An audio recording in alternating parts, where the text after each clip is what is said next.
What if I told you that the key to unlocking your maximum aerobic potential has been hiding in plain sight every single time you lace up your running shoes? There's a secret that elite street runners have been using for decades. Something so powerful, it can increase your VO2 max by 15 to 20% in just 12 weeks. Yet 90% of recreational runners completely ignore it.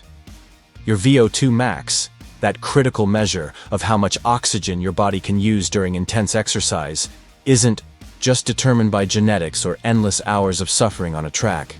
The truth is far more interesting and accessible than you've been led to believe.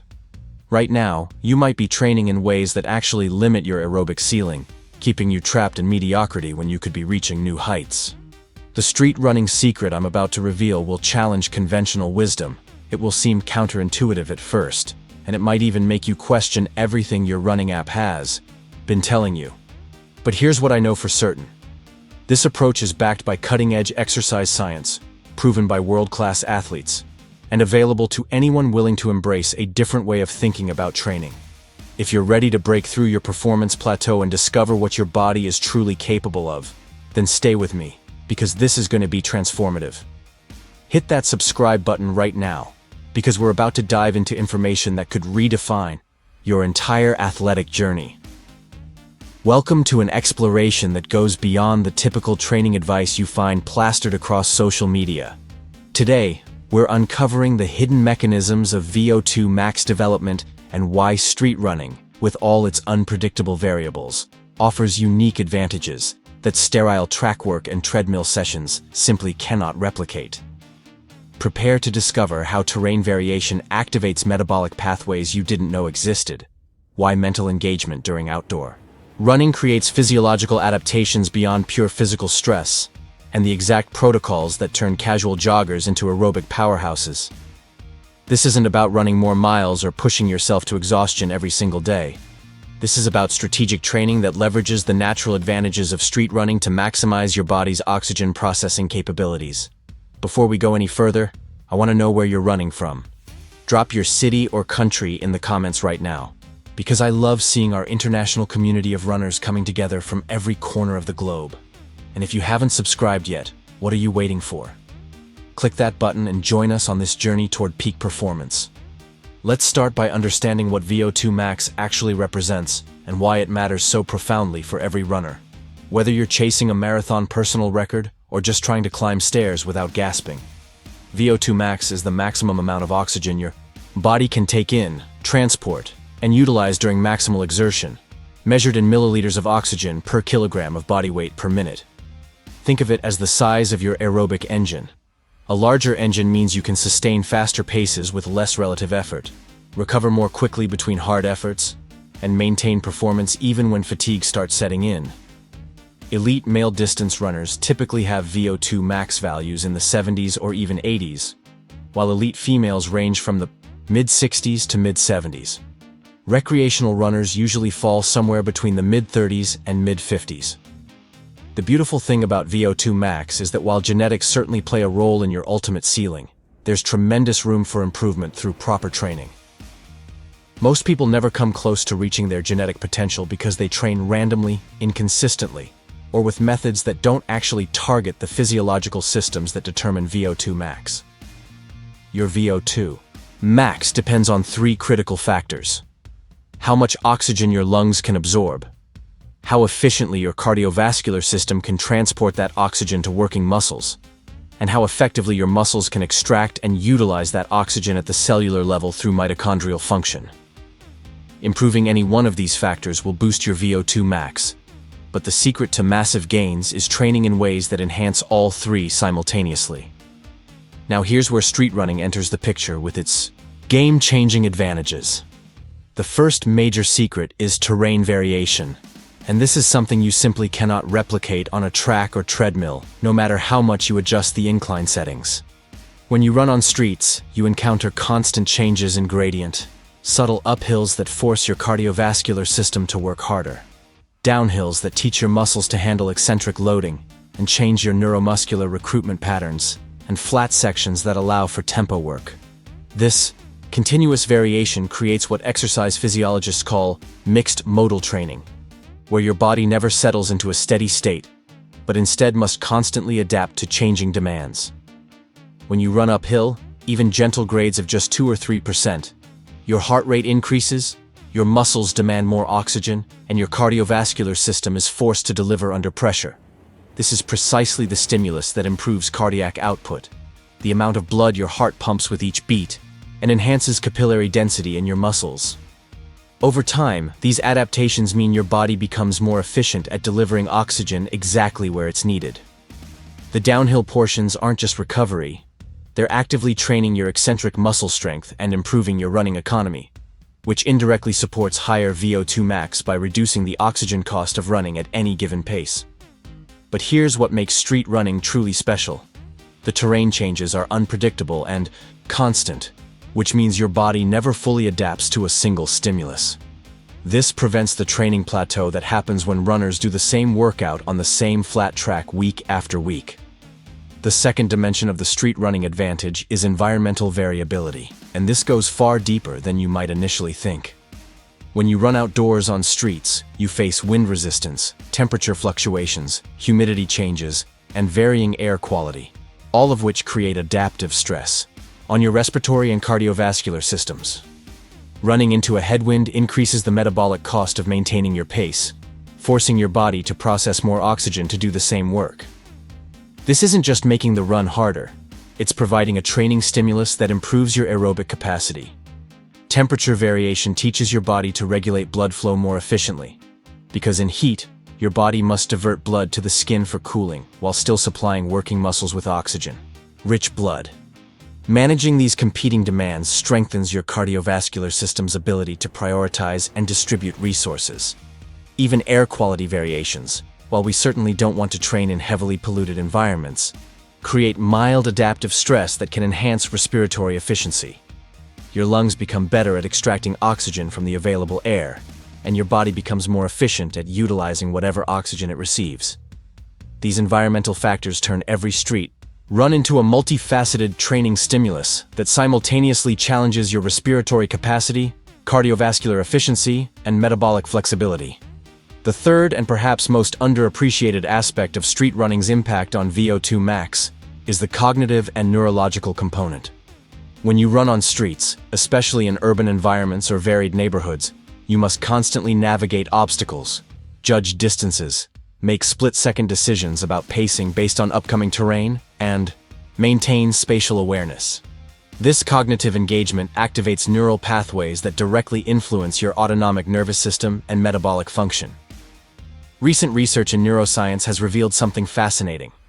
Mental engagement during exercise enhances neuroplasticity and can actually improve the efficiency of neural signals that control breathing patterns, heart rate variability, and muscle fiber recruitment.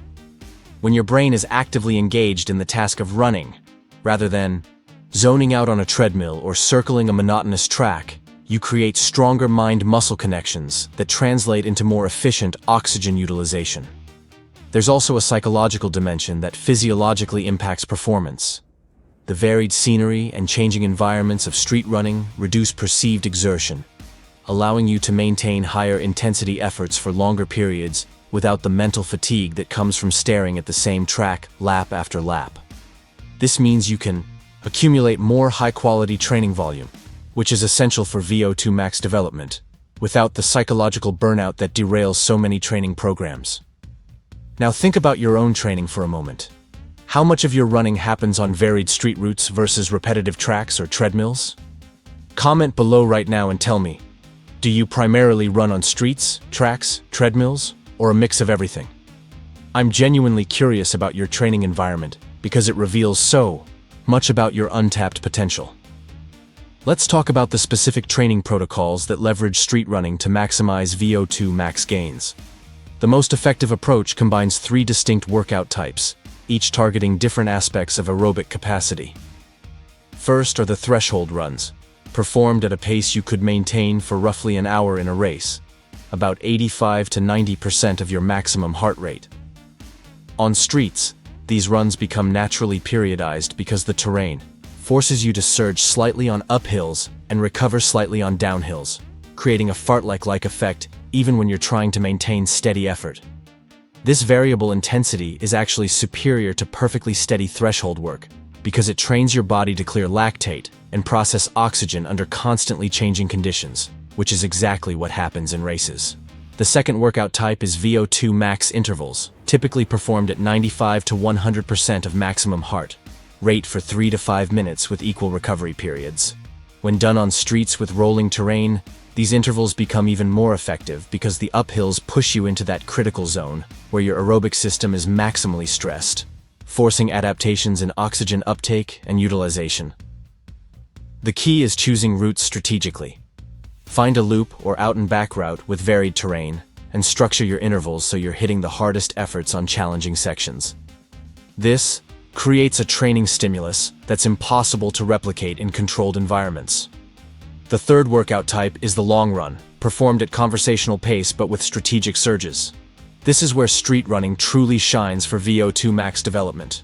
During a 90-minute to 2-hour-long run on varied street routes, incorporate 6 to 8 surges of 1 to 2 minutes at tempo pace whenever you encounter a challenging uphill or feel particularly strong. These surges, separated by easy running, create what's called a polarized training stimulus, where you're spending most of your time building aerobic base, but periodically spiking into higher intensity zones that drive VO2 Max adaptations. The beauty of doing this on streets is that the surges feel natural and intuitive rather than forced and mechanical. You're responding to the terrain, working with your environment, and creating a training effect that's both physiologically optimal and psychologically sustainable. Research comparing street runners to track runners performing similar total training volumes has shown that the street runners develop superior VO2 max values, and the difference appears to be precisely these micro variations in intensity and the enhanced mental engagement that street running provides. You're not just training your aerobic system, you're training your entire organism to function more efficiently as an integrated whole.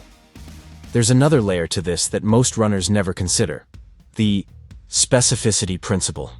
If you race on roads, whether that's 5-kilometer races, half marathons, or full marathons, then training on similar surfaces with similar terrain variability prepares your body for the exact demands you'll face on race day. VO2 Max isn't just an abstract number. It's your body's ability to process oxygen under specific conditions. When you train on streets, you're developing a VO2 Max that's functional and applicable to real-world running situations. The runner who develops a VO2 Max of 55 through varied street training will likely outperform the runner with a lab-tested VO2 Max of 58 developed entirely on treadmills, because the street runner has trained their body to apply that oxygen processing capacity in dynamic, unpredictable environments. Specificity matters enormously, and street running provides the most specific training stimulus for the racing that most of us actually do. Here's something that might surprise you: the mental toughness component of street running also contributes to functional VO2 Max improvements. Comment now and tell me, do you find it mentally easier or harder to push yourself on street runs versus controlled environments?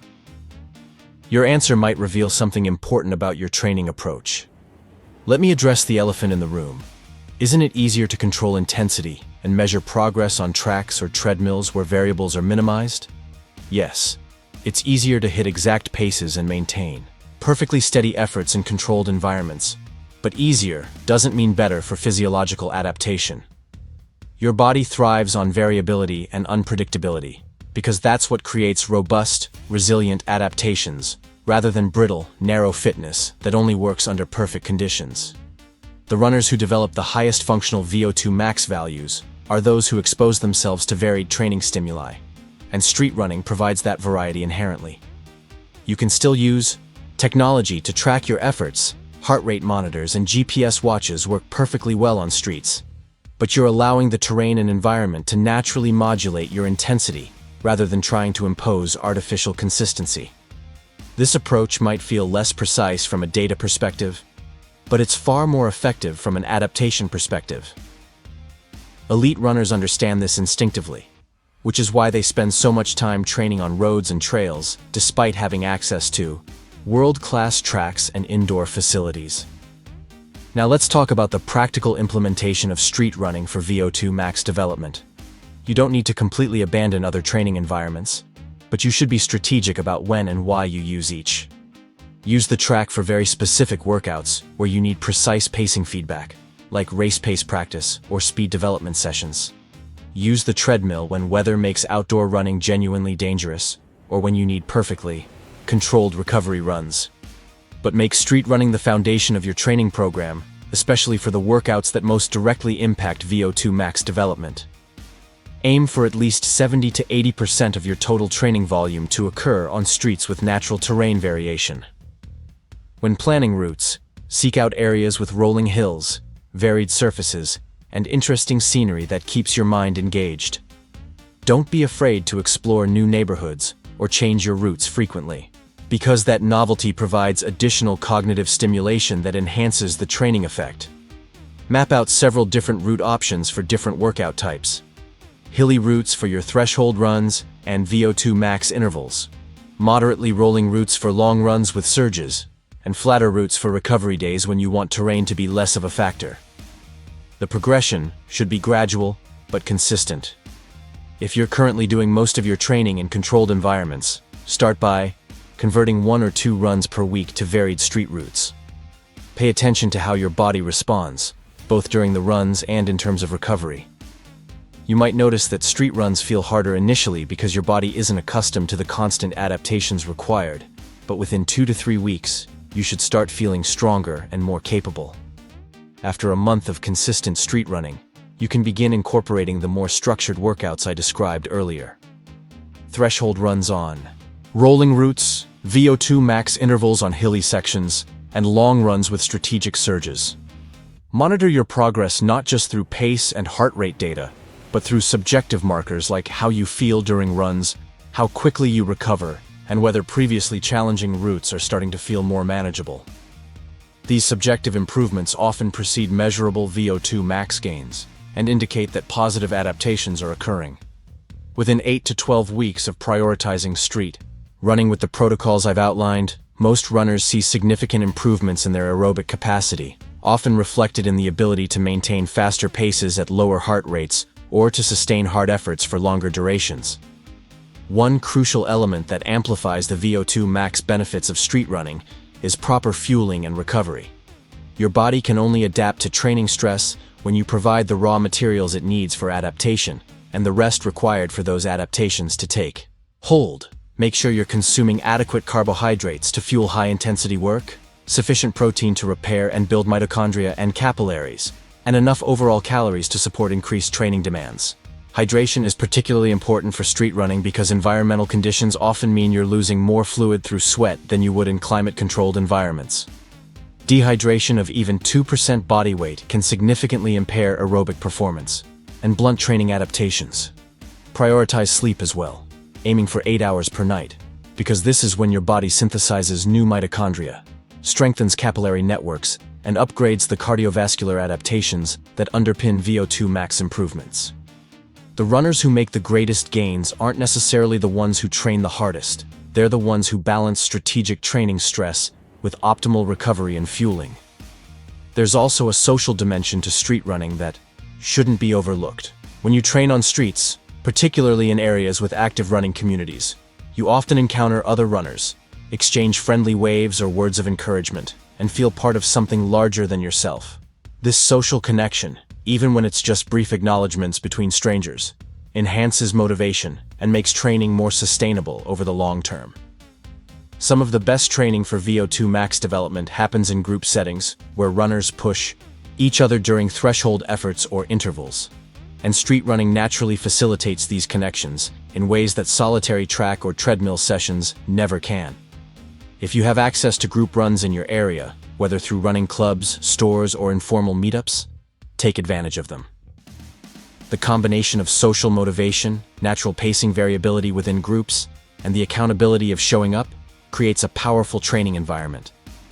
You'll often find yourself capable of sustaining harder efforts for longer periods when running with others, and that increased training stimulus directly translates to VO2 max improvements. Let me challenge you with a thought experiment. If you could only choose one training environment for the rest of your running career, would you choose the precision of tracks and treadmills or the variability of street running? think about which environment has historically produced your best performances and most consistent progress. Comment your answer below, because this reflection reveals a lot about what actually works versus what we've been told should work. As we bring this exploration full circle, I want you to understand that increasing your VO2 max isn't about finding some exotic training secret or suffering more than you already are. It's about training intelligently in environments that maximize adaptation while remaining sustainable and enjoyable. Street running offers this perfect combination. It provides the varied stimulus your body needs to develop elite-level oxygen processing capabilities. It engages your mind in ways that enhance both performance and adherence, and it connects you to the real world in a way that makes running feel like an adventure rather than a chore. The runners who embrace street running as their primary training environment don't just see improvements in their VO2 max numbers. They develop a more resilient, capable, and functional fitness that translates to faster race times, quicker recovery, and a deeper love for the sport. You have everything you need to start implementing these principles today. Your next run can be the beginning of a transformation that takes your aerobic capacity to levels you never thought possible. The streets are waiting, full of hills to challenge you, varied terrain to strengthen you, and endless routes to keep your mind engaged and your body adapting. If this information resonated with you, and I truly hope it opened your eyes to new possibilities, then I need 3 things from you right now. First, leave a comment telling me about your favorite street running route and why it challenges you in unique ways. I want to hear about the terrain, the scenery, and how it makes you feel as a runner. Second, smash that like button because it tells me this content is valuable and helps it reach more runners who need to hear this message. Third, subscribe to this channel and turn on notifications so you never miss the cutting edge training information we're releasing every single week. We're building something special here, a community of intelligent runners who value science-backed strategies over trendy gimmicks. Speaking of which, I've got an incredible video coming up next that dives into lactate threshold training and how to structure your workouts for maximum performance gains with minimum injury risk. This is information that will perfectly complement what you learned today. So click on that video appearing on your screen right now and let's keep this momentum going. Leave your comment, hit subscribe, and give us that like. Keep pushing your limits, keep exploring new routes, and remember that your aerobic potential is far greater than you've been led to believe. The secret was hiding in plain sight all along, right there on the streets you run every day. I'll see you on the roads and in the next video.